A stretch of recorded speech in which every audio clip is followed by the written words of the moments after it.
What happens when the weight of past choices bears down on a man's heart? In the bustling streets of Chicago during the 1930s, a city alive with jazz and the hum of ambition, Al Capone found himself ensnared in a web of memories and regrets. As he stood in his dimly lit study, surrounded by the remnants of a life once ruled by power and fear, the crackle of an old recording began to play. The voice of his late wife, May, filled the air, and for a moment the notorious gangster was stripped of his bravado, revealing the vulnerable heart beneath the iron facade. Al, a man shaped by shadows and the harsh realities of a life steeped in crime, had dreams that danced like fleeting whispers in the night.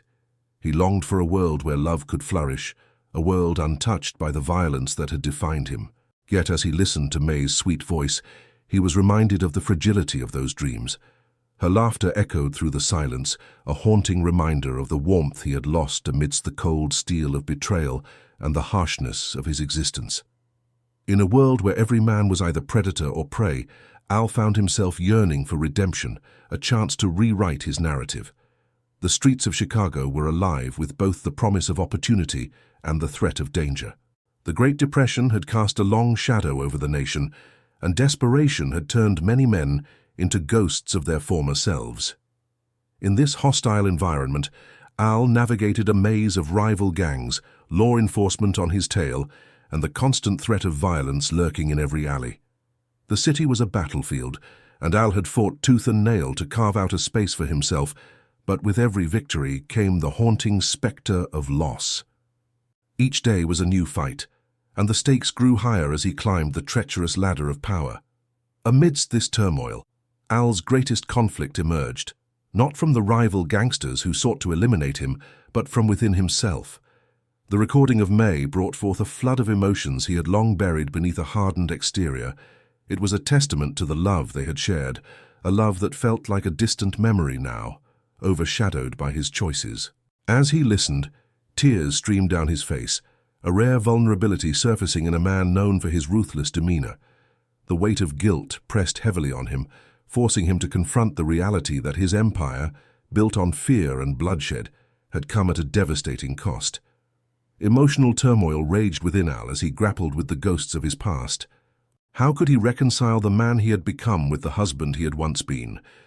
The recording ignited a fierce internal battle, pushing him to question his beliefs, his motivations, and the very essence of his existence. He realized that his dreams of power and success had led him down a dark path, one that had left scars on his soul and a chasm in his heart.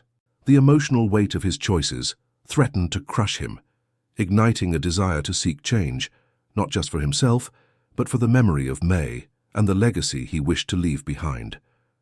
As the city outside thrummed with life, Al found himself at a crossroads.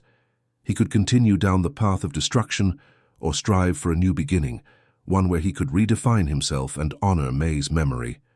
In that moment, the flickering candlelight of hope ignited within him. The prospect of change loomed large, but it was accompanied by the fear of failure. Would he be strong enough to break away from the grip of his past, or would he remain shackled by the choices he had made?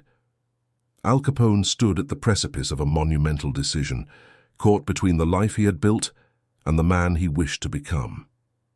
The echoes of his past reverberated in his mind, but the voice of his beloved May urged him forward, beckoning him to embrace the unknown. It was a moment of reckoning, a chance for redemption in a world that had long since forgotten what it meant to be human.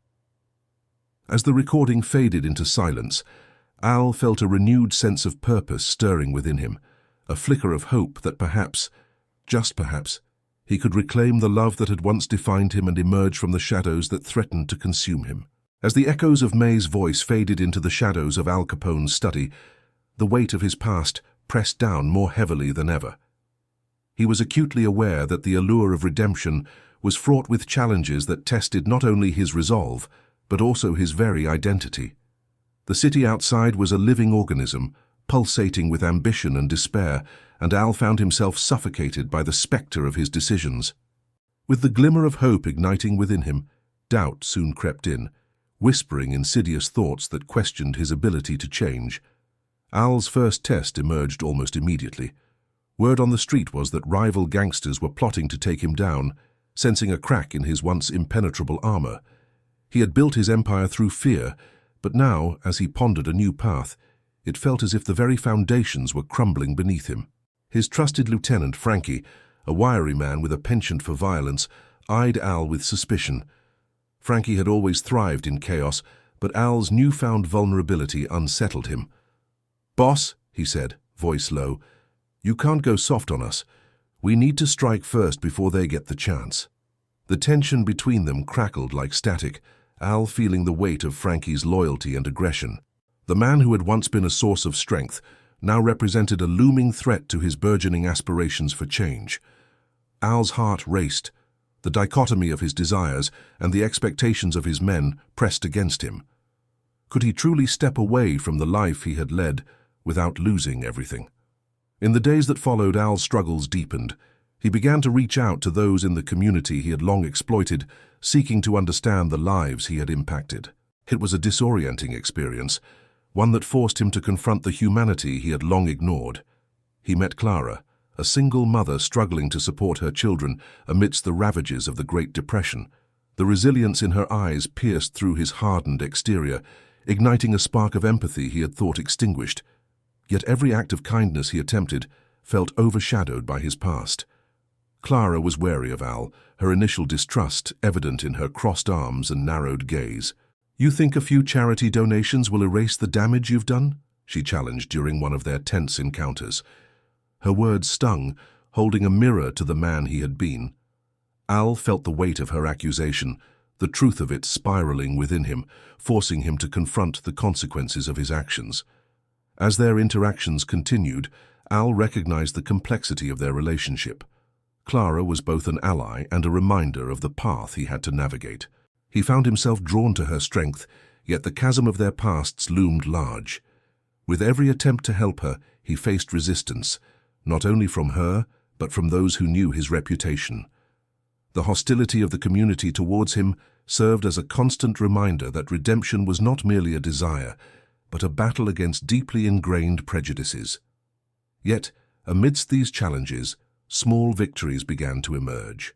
Al managed to provide food and clothing for Clara's children, and in doing so, he felt a flickering sense of purpose. Each act of kindness chipped away at the fortress of guilt and shame he had built around himself. He started to understand that no single gesture could erase his past, but perhaps they could pave the way for a new beginning.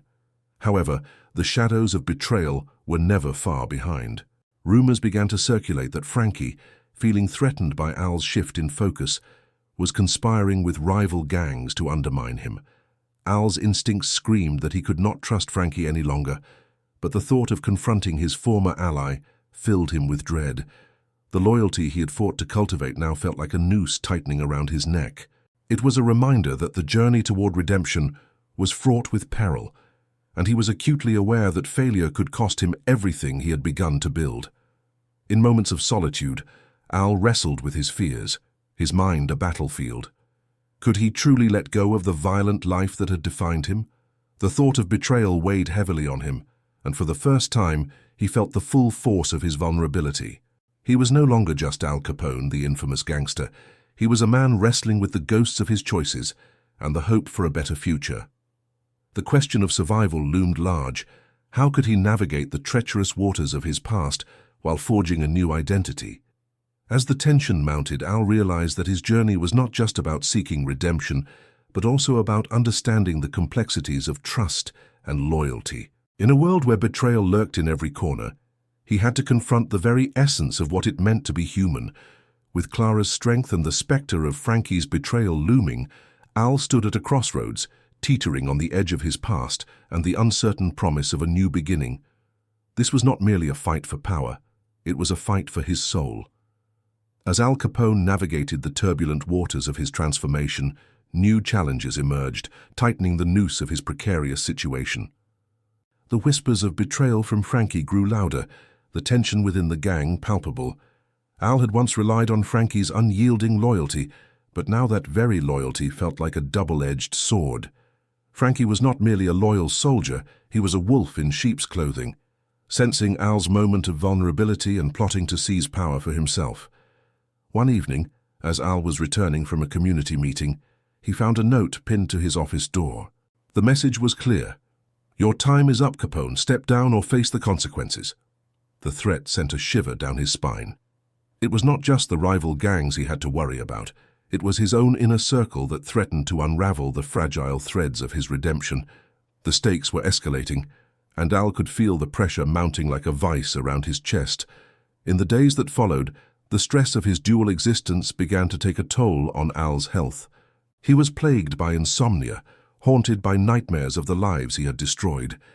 Each morning he looked in the mirror, seeing the lines of worry etched deeper into his face.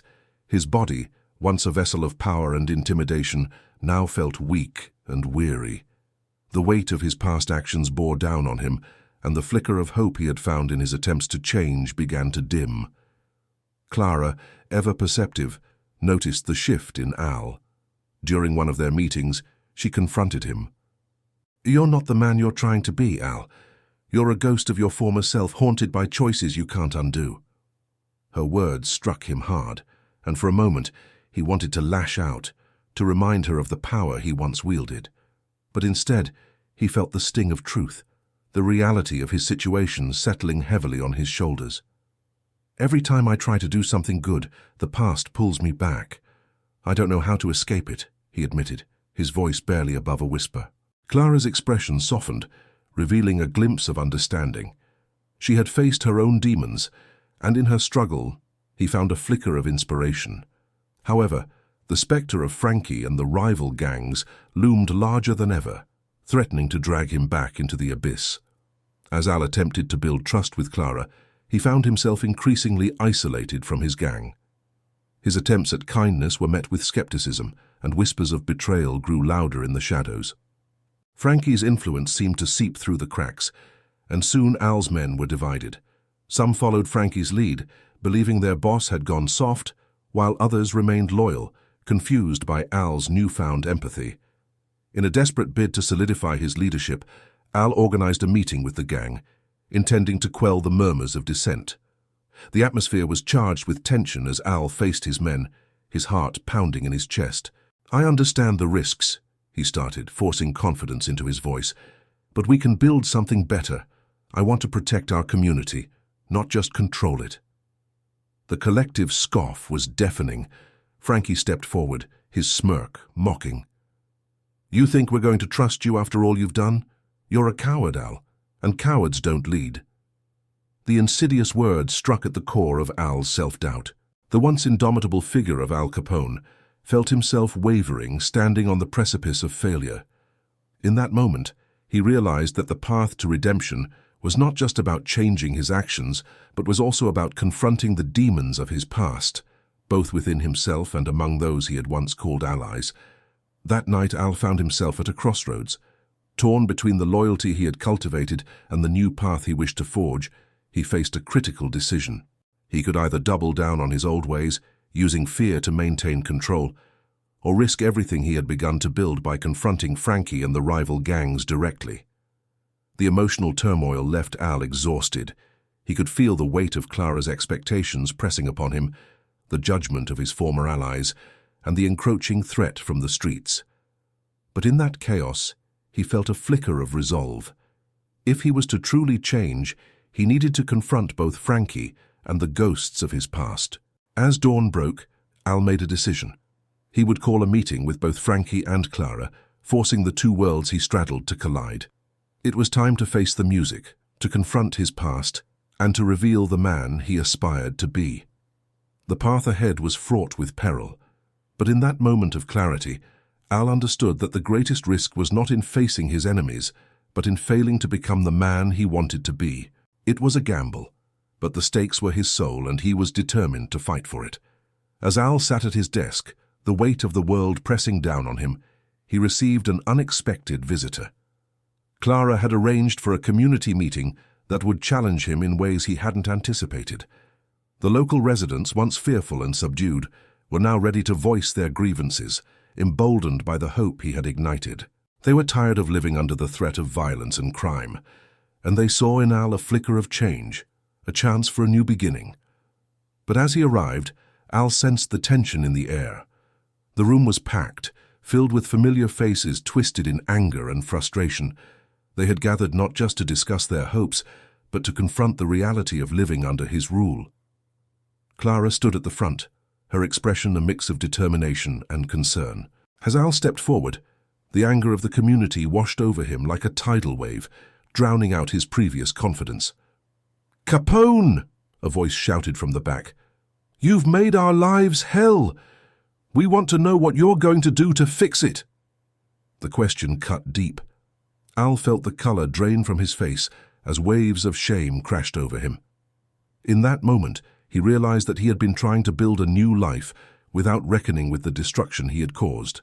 The faces in front of him were not just victims, they were a reminder of his past, a past he had been trying so desperately to escape.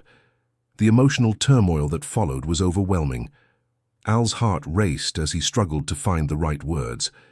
He could feel Clara's eyes on him, urging him to step up, to reclaim his power for good.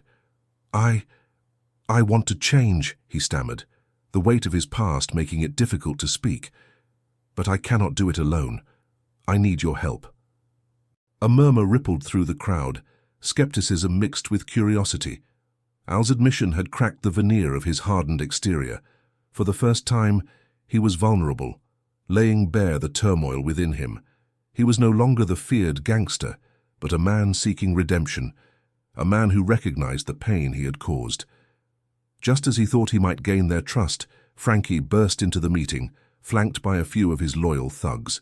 The tension escalated, and the room felt electric with uncertainty. Frankie's presence was a stark reminder of the life Al had been trying to leave behind. "What's this? A town hall meeting? Pathetic, Al. You think these people care about your so-called redemption?" The crowd's mood shifted. Al felt the eyes of the community shift from him to Frankie, their distrust palpable. It was a critical moment, one that could either solidify his leadership or send him spiraling back into the darkness. The emotional impact of Frankie's interruption was profound, forcing Al to reckon with his choices. "Enough," Al shouted, surprising even himself. The authority in his voice felt foreign, yet invigorating. "You want to undermine me, Frankie? You want to keep us in the shadows? I'm done living in fear. I'm done running from my past."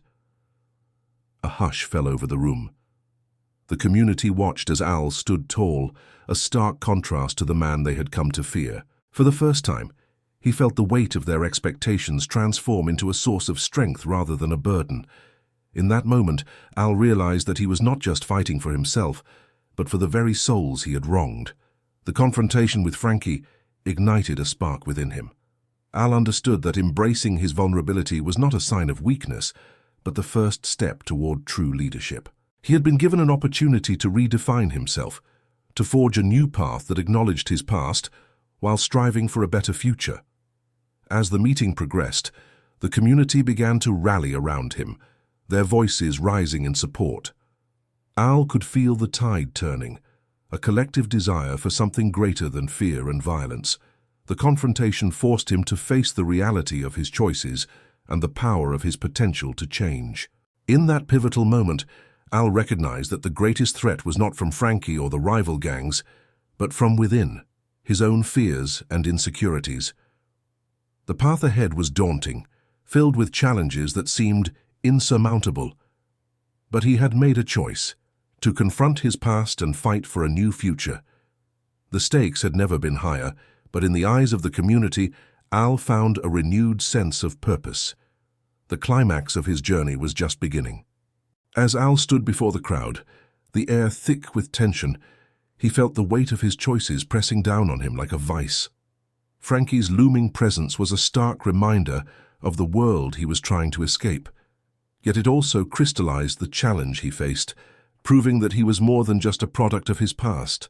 The community's eyes were fixed on him, flickering with apprehension, and Al understood that this was not just a battle for his own redemption, but a fight for the trust and safety of those who had gathered. "Enough of your games, Frankie," Al's voice rang out, steady and determined. The confrontation had transformed him. He could feel the pulse of resolve coursing through his veins. "You think fear is power? You think you can keep us in the shadows forever? I refuse to let you dictate our lives any longer." Frankie stepped forward, A sneer plastered across his face. "You think you can change things? You're nothing without me, Al. You'll always be that scared little boy from the streets." The taunt was loaded with the weight of their shared history, a history that had once defined Al, but now felt like a shackle he was ready to break. The crowd shifted, uncertainty rippling through them like a wave. Al could see Clara, her gaze steady and unwavering, an anchor in the storm. She believed in him, and that belief ignited a fire within him. He recalled the countless moments of shame and regret, the faces of those he had wronged, and the desire he held to make amends. He had spent so long running from his past, but now he understood that the only way forward was to confront it head-on. "I've made mistakes," Al admitted, his voice lowering yet firm. "But I'm here to change. Together we can build something better. I need you all to stand with me, not in fear, but in hope." The room fell silent, and for a moment it felt as if time had frozen. Al's heart raced as he prepared for the response, knowing that this was a pivotal moment. Frankie's eyes narrowed, calculating his next move, and Al could sense the danger lurking in the air. He knew Frankie would not back down easily. "Hope? You think that's enough?" Frankie's voice dripped with scorn. "You're weak without me, Al. You'll never win this fight." The words stung, but Al stood his ground. He had learned that true strength came from vulnerability, from admitting one's flaws and striving for something greater. With a deep breath, he stepped closer to Frankie, unflinching. "You're wrong. I've found my strength in this community. I've found my purpose, and I won't let you tear it down." The tension in the room erupted as voices began to rise in support of Al. "We believe in you, Al," someone shouted from the front. "We want change." The sentiment spread like wildfire, igniting a chorus of agreement. Al felt the tide turning, the very air charged with a newfound energy. Frankie, sensing the shift, threw a punch, but Al was ready. He sidestepped, allowing the momentum of Frankie's aggression to turn against him. The crowd gasped as Frankie stumbled, and Al seized the moment. "This is our city, our lives. You can't control us anymore." As the crowd surged behind him, Al realized that he was no longer just defending himself. He was rallying a community that wanted to reclaim their lives. Frankie, realizing he was losing ground, attempted to lunge at Al again. But this time the community intervened, standing shoulder to shoulder with Al, their solidarity a protective barrier. In that electrifying moment, Al felt a surge of power unlike anything he had ever experienced. He was no longer fighting for survival. He was fighting for justice, for the people he had wronged, and for a future free of fear. The emotional weight of the confrontation lifted, replaced with a sense of purpose that invigorated him. He had faced his greatest challenge, not just Frankie, but the fear and doubt that had once governed his life. As Frankie was pushed back, the crowd erupted in cheers, their voices a symphony of hope and resilience. Al turned to Clara, who smiled proudly, tears glistening in her eyes. He had not just won a battle, he had ignited a movement. The journey wasn't over, but the path ahead was illuminated by the collective strength of a community ready to rise. In that moment, Al understood that true leadership was not about power or fear. It was about standing with those you had wronged, embracing vulnerability, and together forging a new destiny. The battle against Frankie was merely a beginning, an essential step toward healing the wounds of the past and building a brighter future. As the cheers of the crowd echoed in Al's ears, the adrenaline of the moment began to settle, replaced by a profound realization of what had just occurred. Frankie, once a towering figure of fear in his life, was now being pushed back by the very community Al had sought to uplift. It was a moment of victory, but it was also a moment of reckoning. The consequences of this confrontation rippled through the lives of everyone present. In the days that followed, the community began to transform before Al's eyes. People who had long lived in the shadows started stepping into the light, sharing their stories, their dreams, and their hopes for a future untainted by fear. Al found himself at the center of this movement, not as a leader in the traditional sense, but as a catalyst for change. He organized meetings, created outreach programs, and worked tirelessly to ensure that everyone had a voice. The fear that had once gripped the community began to dissipate, replaced by a sense of unity and purpose. Clara, who had been Al's steadfast supporter, emerged as a leader in her own right. She spearheaded initiatives aimed at providing resources for those in need, her passion igniting a fire in others. Al watched her grow, her confidence blossoming as she took on challenges that once seemed insurmountable. Their friendship deepened, evolving into a partnership built on mutual respect and shared goals. Together, they became symbols of hope, inspiring others to reclaim their lives. Yet amidst the exhilaration of change, Al grappled with the weight of his past. He found himself reflecting on his journey, recognizing how far he had come from the scared boy Frankie had once manipulated. The mistakes he had made haunted him, but instead of allowing that guilt to consume him, he embraced it as part of his growth. Each misstep had taught him something invaluable about resilience, accountability, and the power of community. He understood that true strength lay not in the absence of failure, but in the courage to rise after falling. In quiet moments, Al would often visit the local park where he and Frankie had once roamed, contemplating the impact of his actions. He thought of the friends he had lost, the relationships that had fractured under the weight of his past decisions, and the fear that had held him hostage for so long. But as he looked around, he saw children playing and families gathering, the laughter echoing through the air. It was a vivid reminder of what was at stake. He had not only fought for himself, but for those who had suffered in silence.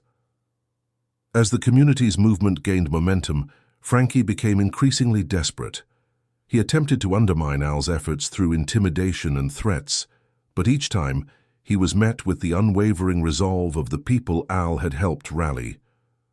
They stood together, a wall of strength against the remnants of Frankie's tyranny. Al felt a sense of peace in knowing he could no longer be controlled by fear. Instead, he was empowered by the love and support of those around him. Ultimately, the confrontation with Frankie culminated in a final showdown. It wasn't a battle of fists, but of ideals. Frankie, realizing he had lost his grip on the community, made one last attempt to sow discord. Al stood firm, surrounded by those who had once feared Frankie, now emboldened by their shared journey. In that moment, Al understood that the most significant victories were not the ones fought in anger, but those won with dignity and hope. With Frankie's influence fading, the community began to rebuild. Al took pride in knowing that he had not just transformed himself, but had sparked a movement that would outlive the scars of the past. He had learned that true heroism lies in vulnerability, in the willingness to confront one's demons and uplift others. As he looked out over the crowd gathered in celebration, Al felt a profound sense of closure wash over him. He had faced his fears, confronted his past, and emerged stronger. Not just for himself, but for everyone who had been touched by his journey. They were all heroes in their own right, standing together to forge a brighter future. In this moment of triumph, Al understood that life was not about never falling, but about rising each time you did, with dignity and purpose. He had transformed not just his own life, but had helped others find their strength as well. The journey was far from over, but the seeds of change had been planted, and together they would nurture a new beginning.